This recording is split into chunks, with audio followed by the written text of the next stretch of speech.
Hi guys, today we're going to go on to section 7.4, which deals with buying a used car. Just like buying a new car, you need to do your research and study. And most of all, you need to pray. Ask God for guidance to direct you to what would be the smartest decision. Okay, we talked about how looking up consumer reports can help guide you to the best car that fits your need, and looking at the rate of cost for operation. Well, there's a buyer's guide actually for used cars too, and the FTC, which stands for the Federal Trade Commission, requires information about warranties and possible defects to be listed on the buyer's guide. So it's important that you check into that to see if all the issues have been taken care of on your car.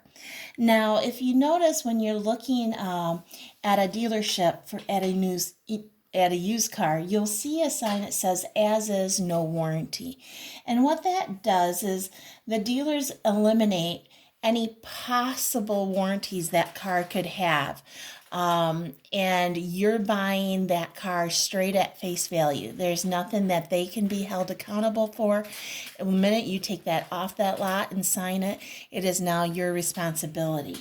So that's one thing to realize. So you really want to do your study of that car before you sign any paperwork. If you are buying a used car from a person, not a dealership, make sure that you check in to see what type of fix they've had to the cars, if there's any receipts that they might have from having the taking care of oil changes and any upkeep they've had on the car. That can help guide, but a lot of times they won't give you that information. So you really need to take advantage of it. A lot of people, when you are buying a car, when you're serious about it, will let you take it for a test drive and suggesting that you take it to some kind of dealership or a mechanic to look into the car to inspect it for you. And sometimes it is worth that money that you put into it. So the big thing overall is before you buy a car, whether new or used, that you take the time to do the research to make sure you're getting accurate information and the best buy for your money. What we're going to do is we're going to look into this lesson about buying a used car. Sometimes there might need to be repairs done to it. So this is what we're going to be working on for this section. And we're actually going to go back into one of the charts from 7.3 to help us through our lesson today. So we're going to have to flip pages back and forth. But let's take a look here at, I'm going to look at example 259 in your book here right away. We're not going to jump to the notes. I did not get this one in the notes. It's pretty short and simple, but let's follow along and see what our book is talking about here. So in example 1, it says we have a mechanic that inspected a car. He needs determined that it needs 2 replacement parts that cost $345 and $27.50. To make these changes, it's going to require 2.5 hours of labor, and he charges $70 per hour. They want us to find the total cost for the repairs, and on top of it, we need to include a 5% sales tax on parts, but not labor. Okay, so it's pretty straightforward problem here, but we have to make sure we do it in the correct order so that we can get all the parts to it. So the very first thing we notice here is that it's a 5% sales tax on the parts, not the labor. So what we're going to do is we're going to add up the cost of the parts, which they name up here at the beginning, $345 and $27.50, and we're going to get a total for that. Now we're going to go ahead and find the sales tax on the total of parts. So it's 5%, so move your decimal 2 to the left and you multiply 0.05 times the cost. And you find out the sales tax just on the parts are $18.63. Now we're going to go ahead and get a subtotal of that because that is all the expenses for the parts. Now we know that it took 2.5 hours to work on this car at $70 per hour. So we're going to take 2.5 times 70, and I'm going to get a cost for labor. Now for the grand total, I'm going to take the parts total and the labor total and add it together. Okay, so we have to be careful when we do the problems that we do it in the correct order, that we make sure we don't take sales tax on the whole entire thing, because they told us right off that no sales tax on labor. So that's why we had to do it in the order that we're at. Okay, so with that in mind, we're going to look at a bigger problem here.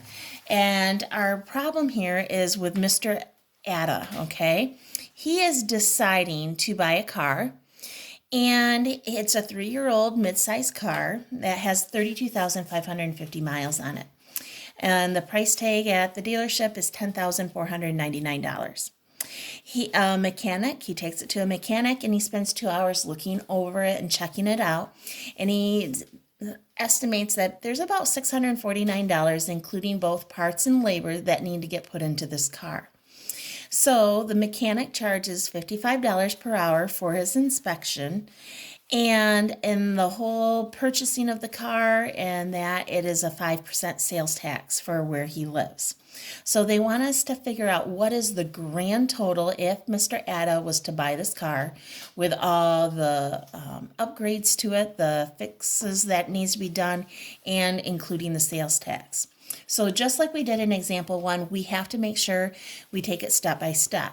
So the very first thing we're going to go ahead and do is we're going to, I don't have it written out here. We're going to first find the sales tax for it. And actually, since I don't have it written out, and I forgot to grab my pencil, we're going to go right from the textbook here. You have this on page 259 of your textbook. And we're going to explain how they did it. Okay, so right off the bat here, notice it told us about the 5% sales tax. So I'm going to find what the price of the car here, $10,499, and I'm going to multiply it by the sales tax. Okay, this tells me how much my sales tax is. So I'm going to get a total of that. Now I need another total. And the next total is going to be for how much Mr. Atta had to pay for the inspection. And if you notice, he charged $55 per hour, and it said he had it at the mechanic for 2 hours there. So I'm going to take 2 times 55 and get a total of 110. So there's my second expense. My third expense is going to be for all the parts.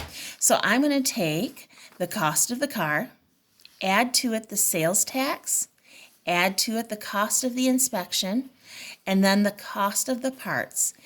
Add that all together, and that gives me the grand total of $11,778.95.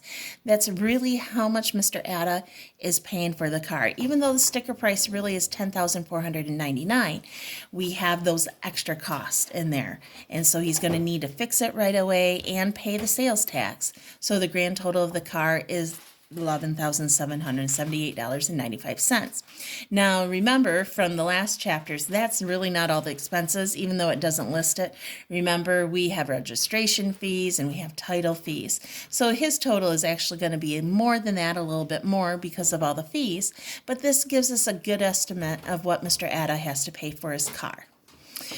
Okay, the last example here that we're going to do, actually there's 2 more here. We're going to look at example 2 here, okay, at Mr. Atta's car again.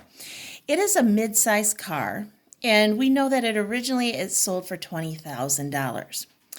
How does this above cost, so what Mr. Atta paid here, how does that compare to the depreciation of the car, of the automobile, in table 7.2?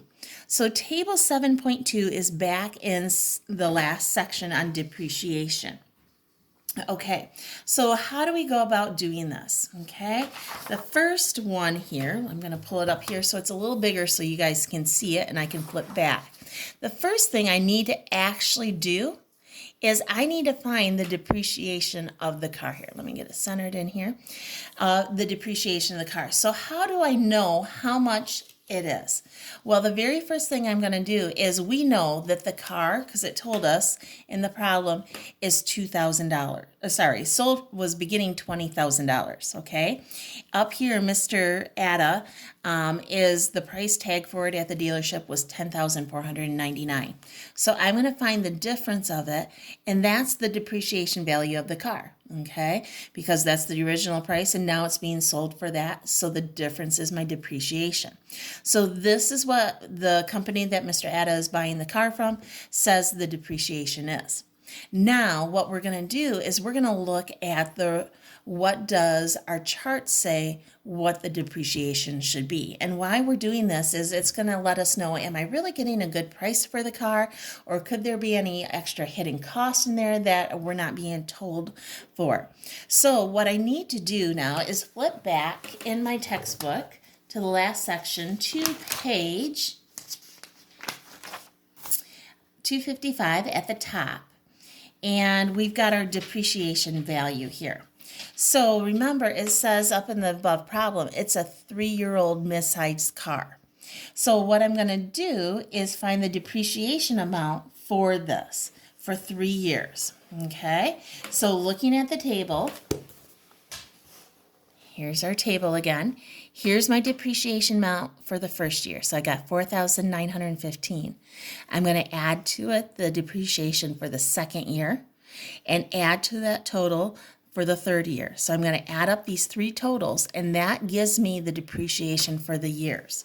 So in my book here, if you notice, adding that up, the depreciation is $9,035. Okay, so that's the accumulated depreciation. Now, what we're going to do is determine the selling price based on that depreciation. So remember, they said it was a $20,000 car. I'm going to subtract the depreciation amount that I found, and I find out that a good price, the accurate price to resell it, is $10,965. So I'm going to go ahead and I'm going to find the difference. Okay, the dealership is selling it for $10,499. That's cheaper. That's about $500 cheaper here than what the Blue Book basically is telling me it should sell for. So there's two things that could be going on. He could be getting a really good price. Maybe the car has been on the lot for a while and they want to get rid of it. Okay, so it could be a good price. Now, the other thing that we have to be careful is maybe it's not in as good a shape as what we're thinking there could be. Something could be off with it. So we want to pay attention to it. You hope it's a good deal, but unfortunately sometimes it could be a bad situation. It's not in the quality of car that it should be. Maybe there's more stains on the seat, or there was water damage or something. So you need to pay attention to that. Okay, so basically you're looking at a 3-year-old car that originally sold for $20,000, and the price tag is now $10,499. Is that a good deal? As of right now, we're saying yes, it's a good deal until we actually look at the car and decide, well, maybe there was something more to it. Okay, guys, that is our lesson for today. So you're going to work at finding your cost for repairs before you buy this car, and then putting together what the total cost of the car is, like in this example here. And then here you're going to decide, is it a good value to buy this car?